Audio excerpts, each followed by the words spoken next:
পরপর বোমা উদ্ধার নানুরে, আতঙ্কে এলাকাবাসী।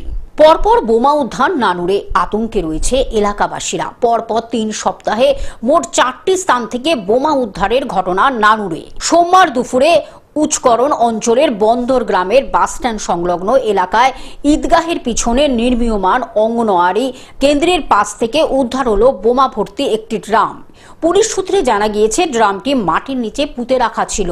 স্থানীয়দের সন্দেহ হওয়ায় খবর দেওয়া হয় পুলিশকে। পরে ঘটনাস্থলে পৌঁছে পুলিশ এলাকা ঘিরে ফেলে, তল্লাশি চালায়। প্রাথমিকভাবে অনুমান, ড্রামের ভেতরে প্রায় 20টি তাজা বোমা মজুত রয়েছে। 12ই মে সুচপুর গ্রামে বোমা উদ্ধার করে পুলিশ। আর তারপরে ফের বোমা উদ্ধার নানুরের বন্দর গ্রামে। স্বাভাবিকভাবে সাধারণ মানুষের উদ্বেগ বাড়ছে।